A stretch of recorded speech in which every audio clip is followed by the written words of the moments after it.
तुमचा अनपडपणा माळा राणा दाखवा. इथं अजिबात you don't have to torture anybody for without any reason.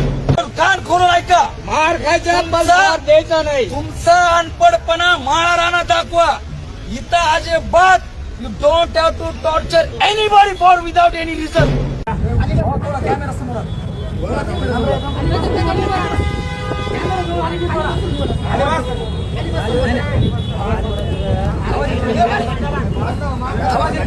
Camera थोडा जवळ आणला. तो जो व्हिडिओ टाकला होता त्याच्यामध्ये तुमचा अनपडपणा माळाराणा दाखवा असा शब्द वापरला होता. पण ते असं झालं की तुमचा अनपडपणा महाराणा दाखवा असा शब्द ऐकलेला पण तुम्हा सर्व असं ऐकलेलं असं स्लो मोशन करून ऐका जेणेकरून त्या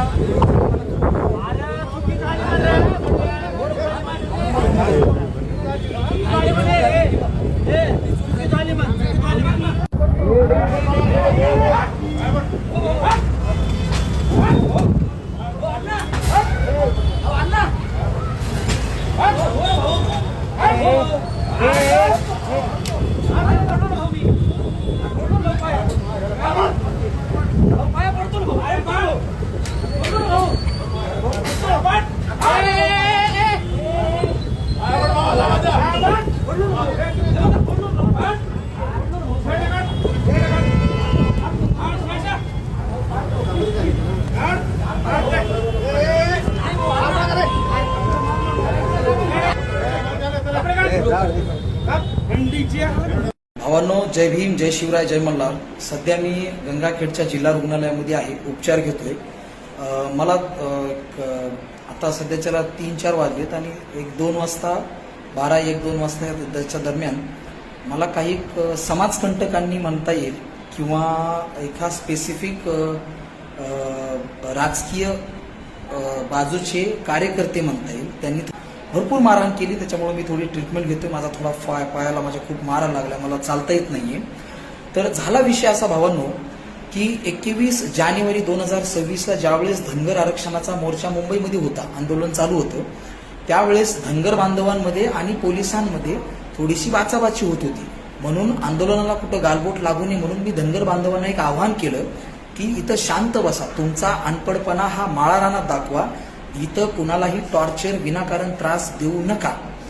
हा शब्द तुमचा अनपडपणा माळा रानात दाखवा. कारण धनगर समाज हा असुशिक्षित आहे, तो माळा रानामध्ये डोंगर दऱ्यामध्ये राहणार आहे, मेंढ्या चारून उदरनिर्वाह करणारा समाज आहे. म्हणून मी त्यांना असं आव्हान केलं. पण तो शब्द जानेवारी महिन्यात टाकलेला होता, तेव्हापासून तो व्हिडिओ व्हायरल होतोय. पण ज्यावेळेस मी गंगाखेडच्या स्थानिक लेवलच्या प्रशासनामध्ये भ्रष्टाचार विरोधी किंवा बोगस कामांच्या विरुद्ध ज्यावेळेस मी मोहीम चालू केली आहे, तर त्यावेळेस मला दाबण्यासाठी हा तिसरा षडयंत्र आहे. मला जी आज मारहाण झाली ही एका समाजाकडून झालीच नाही. इथं समाजामध्ये तेढ निर्माण करण्याचा प्रश्नच नाहीये. कारण मला मारहाण जी झाली आहे ही 4-5 टोळक्यांकडून झाली आहे. ते प्युअर दारू पिणारे आहेत, त्यांच्यावर ऑलरेडी भरपूर गुन्हे दाखल आहेत आणि ते स्पेसिफिक एका नेत्याचे कार्यकर्ते, ते कुठल्या समाजाची माणसं नाही आहेत. त्यांनी 4 पैसे काहीतरी घेऊन समाज विकला आपला. कारण झाला विषय कसा माहिती का, आतापर्यंत मला 3 वेळा मारहाण झाल्या गंगाखेडमध्ये. पहिल्यांदा पोलीस इन्स्पेक्टर गंगाखेडचे डोंगरे साहेबांना मला मारहाण केली. त्यावेळेसही त्या प्रकरणामधून मी निर्भीड बाहेर पडलो, पुन्हा माझं काम सुरू केलं. त्याच्यानंतर बाबा पोलेनं मला मारहाण केली, त्याही प्रकरणातून मी निर्भीडपणाने बाहेर पडलो, पुन्हा माझं कार्य सुरू केलं. मग यावेळेस त्याला मी दबत नाहीये म्हणून ह्यानं मला पूर्ण प्लॅनिंग करून दाबण्याचा प्रयत्न केला. ते जे मी वाक्य बोललो होतो की तुमचा अनपडपणा माळा रानात दाखवा, तर बऱ्याच जणांनी माझ्या व्हिडिओला ट्रोल केला आणि गंगाखेडमध्ये एक असा भ्रम पसरवला माझ्या विरोधात की तो म्हणतोय की तुमचा अनपडपणा हा महारांना दाखवा. असा एक अपभ्रंश ह्या माझ्या बांधवांमध्ये पसरवला गेला आणि त्या बांधवांमध्ये सर्वच बौद्ध बांधव नव्हते. त्याच्यामध्ये एक स्पेसिफिक कार्यकर्त्यांचा गट्टा यांनी तयार केला होता. तो गट्टा सकाळी सुमारे 11-12 वाजता माझ्याकडे आला. आम्ही पोलीस स्टेशनच्या आतमध्ये गेलो. त्यांनी मला थोडीशी मारहाण देखील केली. मारहाण केल्याच्या नंतर मी त्यांना म्हटलं की भावांनो, काही हरकत नाही, तुम्ही मला मारहाण केली, तुमचा काहीतरी गैरसमज होतोय, तुम्ही तो व्हिडिओ पुन्हा ध्यान देऊन ऐका आणि तो व्हिडिओ स्लो मोशन करून मी त्यांना ऐकू घातला. मग त्यांचा थोडासा गैरसमज दूर झाला की ठीक आहे बाबा, हा शब्द फास्ट बोलल्यामुळं तो तसा ऐकू येतोय, पण इथं काही संबंध नाही, ना महाराणात हा शब्द वापरलाय, महाराणांना असा वापरला नाही. हे कन्फ्युजन त्यांचं दूर होतच होतं की तेवढ्यात त्या पोलीस स्टेशनमध्ये बाबा पोले जे जिल्हा परिषद सदस्य आहेत पुरीचे परभणी जिल्ह्यामध्ये, हा माणूस स्वतः तिथं आला. आल्याच्या नंतर जे मला समजून सांगत होते माझे बौद्ध बांधव, त्या बौद्ध बांधवांपैकी 2 जणांना त्यानं आतमध्ये पोलीस स्टेशनमध्ये हाताला धरून वडीत नेलं. मला काहीच बोलला नाही तो. त्यानं आतमध्ये वडीत नेलं. वडीत नेल्याच्या नंतर त्यानं त्याचे काय कानं भरले की आणि त्यांना काय दिलं की काय नाही की हे देव जाणू आणि बाबासाहेब आणि छत्रपती होळकर फुले शाहू आंबेडकरच जाणो की नेमकं त्यानं काय बोललं. त्यानं बोलल्याच्या नंतर ते जे 2-4 जण होते ते माझ्या एवढे भडकले की काहीच सांगता येत नाही. की ते म्हणले आता बाहेर येऊन, मग मला काय दबाव टाकला की चला आता एक व्हिडिओ काढ माफी म्हणून. मग आम्ही पोलीस स्टेशन समोर एक व्हिडिओ काढला. मी म्हणलं बाबा बांधवांनो, तुमचं जर काही गैरसमज होत असेल तर मला माफ करा, पण तो शब्द तसा नाहीये, तुमचा अनपडपणा मारायला दाखवा, असा मी व्हिडिओ देखील काढला. पण व्हिडिओ काढल्याच्या नंतर ह्यांनी एक अशी प्लॅनिंग केली की महेश बिडकरला आता मारायचे. मग जर समजा मी माझ्या बौद्ध समाजाबद्दल जर मी काही अपशब्द काढलेला असता तर संपूर्ण गंगाखेडमधला बौद्ध समाज आला असता पोलीस स्टेशनला, त्यांनी एक निवेदन दिलं असतं आणि त्यांनी मला जी काही सजा आहे ती रस्त्यावर सजा दिली असती. पण मग बौद्ध समाज का आला नाही? कारण तो शब्द अभ्यासू वृत्तीनं कोणीही बघावा.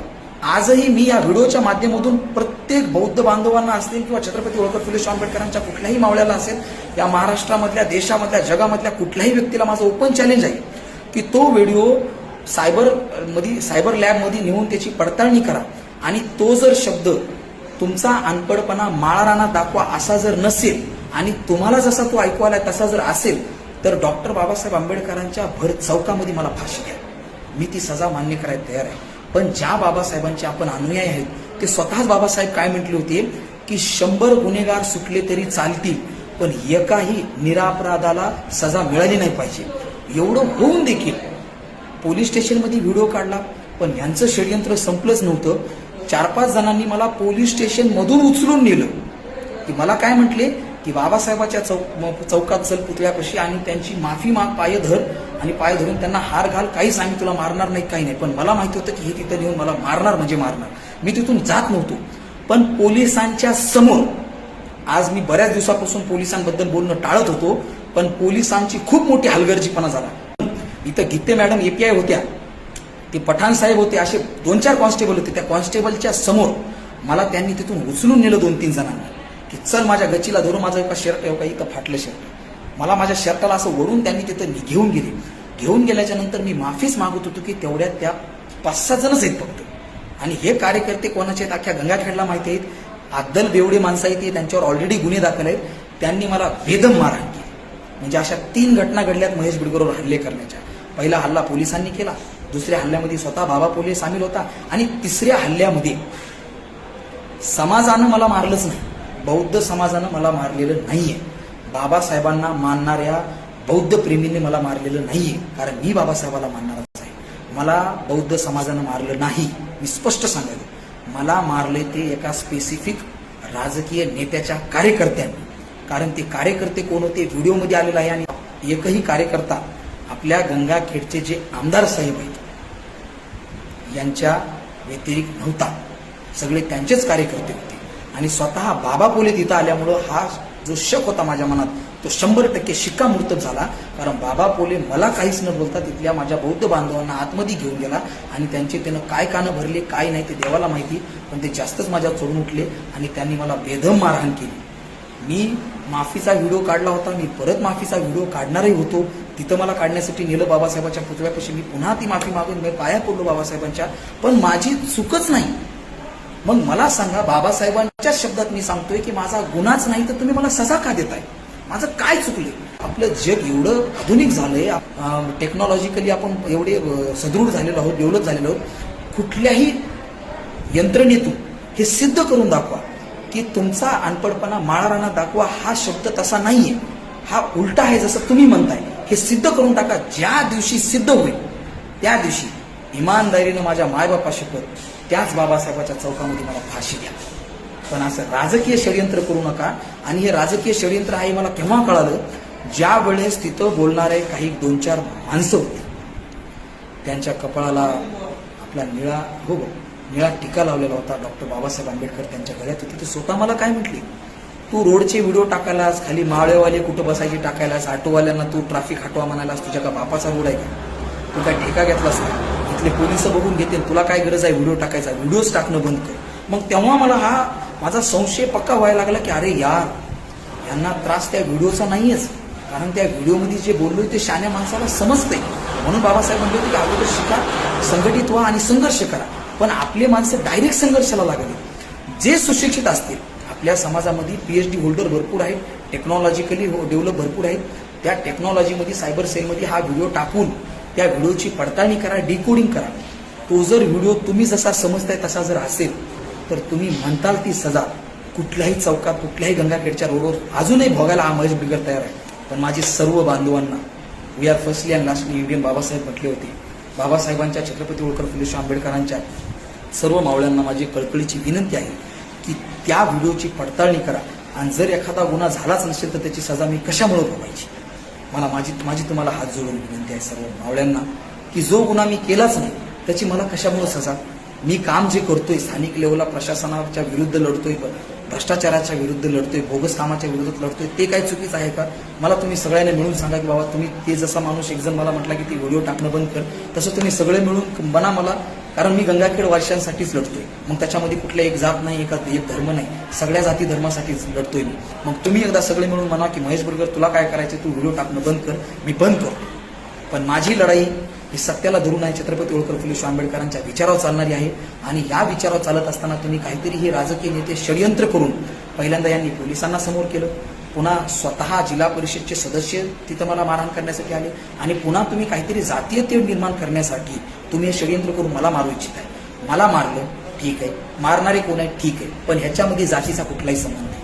धनगर आणि बौद्ध या जातीचा काही संबंध नाही. जातीमध्ये कुठलंही तेढ नाही. तुम्ही किती तेढ निर्माण करण्याचा प्रयत्न करा, पण जातीमध्ये तेढ नाहीये.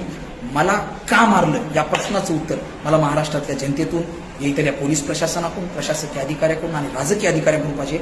संपूर्ण गंगाखेडवासियांना माझा एक प्रश्न आहे की मला नेमकं मारलं कोणत्या कारणाने. माझी चूक झाली नव्हती. मी जो शब्द बोललोच नाही त्या शब्दाबद्दल तुम्ही मला मारहाण कशामुळे केली, आणि तो शब्द तुम्ही प्रूफ करून दाखवा. त्यावेळेस मी तुमची म्हणाल ती सजा मी मान्य करायला तयार आहे. जय भीम, जय शिवराय, जय मल्हार. छत्रपती होळकर फुले शाहू आंबेडकरांच्या विचारावर मी काम करत होतो, करत आहे आणि करतच राहील. फक्त षडयंत्र माझ्याबद्दल कोण करते हे सर्व भारतीयांनी, महाराष्ट्रामधील आणि गंगाखेडमधील सर्व जनतेने याचा न्याय करावा आणि मला न्याय द्यावा.